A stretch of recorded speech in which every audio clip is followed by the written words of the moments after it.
Number 12. MiG-29 Fulcrum, the ex-Soviet guest inside NATO. The MiG-29 first flew in the early 1980s as a pure Warsaw Pact killer. It was built to hunt F-16s, not to fly alongside them. After the Cold War, some future NATO members inherited these jets from the old Eastern Bloc. Poland and Slovakia took their MiG-29 fleets, added NATO radios and identification systems, and suddenly a Soviet dogfighter became a NATO asset. Polish MiGs spent years intercepting Russian aircraft over the Baltic and watching the Suwalki Gap. Pilots loved the raw thrust, the climb rate, and the way the jet could turn. On paper, it still looked like a serious fighter. But the problems were brutal. Spare parts were hard to get. Engine overhauls were expensive. And integrating Western missiles and modern sensors onto a Soviet airframe was always a compromise. Against new Russian missiles and air defenses, the Fulcrum started to look very old. By the mid-2020s, Poland made its choice. Retire the MiG-29 and ship the surviving jets to Ukraine. The Fulcrum left NATO the way it arrived, loud, smoky, and dramatic. Now NATO had to lean on fighters that were never designed for a modern great power war, but were still hanging around the inventory. Number 11. The F-5 and other old light fighters, the training jets that time forgot. The F-5 Freedom Fighter was never meant to be a top-tier NATO frontline jet. It was built in the 1960s as a cheap, simple fighter for allies. Small radar, twin engines, basic avionics. It was the kind of jet a small country could afford to buy, fly, and maintain. A few NATO-aligned countries and training units kept F-5s or similar light fighters into the 21st century. Their roles shifted from combat to sparring partner. F-5s became aggressor jets. They played the bad guy in exercises, teaching F-16 and Typhoon pilots how to fight nimble opponents. For that job, they were perfect. Flight hours were cheap, maintenance was simple. Pilots could practice dogfighting without burning out more expensive jets. But let's be honest, in a real war with a serious enemy, these jets are dead on arrival. They don't have the radar, the missiles, or the electronic warfare to survive in modern airspace. They're useful as teachers, not as fighters. By 2026, F-5s and similar light fighters around NATO are either in training roles, storage, or museums. They had their moment. When that moment is over. And if even real fighters can end up in that category, the obvious question is, what happens when bigger, more famous NATO jets start aging out the same way? Number 10. The legacy F-18 Hornet, the multi-role veteran running out of time. The F/A-18 Hornet arrived in the late 1970s as a true multi-role jet. It could launch from carriers, fight in the air, and drop bombs with precision. For European NATO, countries like Spain, and until recently Finland, relied on classic F-18 C and D models as their main frontline fighters. For decades, Hornets scrambled for air policing, intercepted unknown contacts over the Baltic and the Med, and trained shoulder to shoulder with U.S. Navy squadrons. Pilots trusted the jet. It was forgiving to fly and capable enough to handle most missions NATO threw at it. But metal ages. Airframes hit fatigue limits. Sensors get outclassed. By 2026, the original Hornet's radar and electronic warfare systems are far behind the threat. The jet has no stealth. Against modern long-range missiles and integrated air defenses, it is visible and vulnerable. Spain is already planning its next generation. Finland decided to go all in on the F-35. The Hornet is drifting towards secondary roles.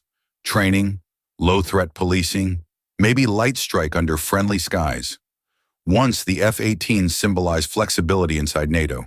Today, it sits near the bottom of the ranking. Still useful, but unmistakably from another era. And if that's what happens to a good multi-role jet, the next aircraft shows what happens when you build a fighter that's brilliant at one job, in one war, and then the war never comes. Number 9. The Tornado IDS, the Cold War hammer with nowhere left to hit. The Tornado IDS rolled out in the 1970s as a joint project between Britain, Germany, and Italy. It was designed with a single nightmare in mind: a war in Central Europe, variable sweep wings, terrain-following radar, and a cockpit built for low-level flight meant it could scream across the countryside at treetop height, drop a heavy bomb load, and race home before enemy radar ever saw it. Germany and Italy used Tornado for their most serious missions: deep strike, runway denial, even nuclear delivery under NATO's sharing arrangements. In the Gulf War and later campaigns, Tornadoes proved they were brutally effective at hitting hard targets. But time and technology moved on. Low-level penetration profiles turned into suicide runs against modern air defense networks. The airframes themselves aged badly. Maintenance hours per flight hour skyrocketed. Each sortie became more expensive and more risky. Germany and Italy started planning to hand Tornado's missions over to newer jets, Typhoon and eventually F-35. The nuclear role is slowly shifting away as well. On paper, Tornado still exists inside NATO. In reality, it's a veteran on borrowed time. Tornado shows what happens when a fighter is perfectly tuned for the last war, not the next one. So NATO started looking for something almost opposite, a smaller, smarter jet for smaller countries. That's where the Gripen story begins. Number 8, JAS-39 Gripen, the small fighter with a big brain. Gripen came out of Sweden in the late 1980s with a very different idea of what a fighter should be. Instead of a huge, heavy jet, Saab built something lean, a lightweight multi-role fighter that could take off from a road, be refueled from a truck, and be turned around by a handful of ground crew. The real innovation was cost and smarts. Gripen C and D models carry modern radars, good data links, and a decent weapons load, but they're cheap to operate. Czechia and Hungary chose Gripen for that exact reason. They got a real NATO-capable fighter without blowing their entire defense budgets. In air policing, Gripen does the job. It can intercept, patrol, and even throw modern missiles around. Networked properly, it's dangerous. But there is a ceiling. Gripen C/D can't carry as much, can't go as far, and doesn't have the same raw sensor and payload muscle as bigger jets. Against the hardest Russian targets, it would struggle as a first-in attacker. In 2026, Gripen is a fantastic defender airplane for smaller allies. It is not the aircraft that defines NATO's overall power. To find that, you have to look at the jet that still fills more NATO ramps than anything else, the one that refuses to retire. Number 7, F-16, Fighting Falcon, the NATO workhorse that just keeps going. The F-16 first flew in the 1970s as a light day fighter. It was agile, simple, and cheap. Over time, it evolved way beyond that job description. Better radar, smarter weapons, upgraded cockpits. The Viper, as pilots call it, turned into a true multi-role machine. For many NATO members, the F-16 is the Air Force. Poland flies it. In Greece flies it. Romania flies it. The jet does air policing, close air support, strike missions, and shows up in almost every multinational exercise. The sheer number of F-16 gives NATO a huge flexible punch. With modern upgrades, AESA radars, new missiles, precision bombs, the F-16 is still very dangerous. In most medium threat environments, it more than holds its own. But we can't ignore its birth certificate. The design is from the 1970s. There's no stealth shaping. Against layered Russian defenses with powerful radars and modern SAMs, even upgraded F-16s take a lot of risk. That's why so many NATO countries are buying F-35s to sit on top of the F-16 fleet. The Viper is still essential. It's just not the apex predator anymore. Europe tried to build its own apex predator, the Eurofighter Typhoon, and the first versions were exactly that. Number 6, early Eurofighter Typhoon, the pure fighter that had to learn new tricks. Eurofighter Typhoon was Europe's big swing at a world-class air superiority jet. The early tranches, the first production batches, came into service in the 2000s. Twin engines, canards, agile at high altitude, and designed to dominate the beyond visual range fight. These early Typhoons in the UK, Germany, Italy, and Spain were monsters in air-to-air combat. With good radar and modern missiles, they gave NATO Europe a serious answer to any hostile fighter. In training, they routinely embarrassed older jets. The limitation was flexibility. Those early versions weren't wired for all the advanced air-to-ground toys, and they could drop bombs, but not with the same sophistication as later upgrades. That meant they were incredible at one thing, and only okay at everything else. As later tranches arrived with better multi-role capability, many early Typhoons were pushed into air policing and quick reaction alert. They're still scary in a dogfight, but they're not the full package. To see what Typhoon can really do when it gets every upgrade, and to understand why France built its own separate answer, you have to look higher up the list. Number 5. Dassault Rafale, France's do-everything fighter. Rafale came out of France in the 1980s with a simple idea: one jet to replace almost everything. Land-based, carrier-based, air-to-air, air-to-ground, even nuclear delivery with the ASMPA missile. Over time, it got a powerful radar, with the Spectra electronic warfare suite, and access to some of the best missiles in Europe. In combat, Rafale has built a solid record. It has flown missions over Libya, Mali, Iraq, and Syria. It can fight in the air, hit ground targets, and switch roles mid-sortie if needed. Inside NATO operations, when France shows up with Rafales, everyone knows a serious jet just joined the party. Its main drawbacks inside the alliance are numbers and stealth. Rafale is primarily a French tool. Export success is growing, but it's still not a common NATO standard. And like Typhoon, it isn't stealthy, so it has to be careful around the heaviest air defenses. Within the 4.5 generation world, Rafale is near the top. But NATO isn't built around French jets alone. When Europe gives Typhoon every upgrade, and when the US brings in its own heavyweights, the balance shifts again. Number 4. Advanced Eurofighter Typhoon, Europe's sharpened sword. As the years went on, Typhoon matured.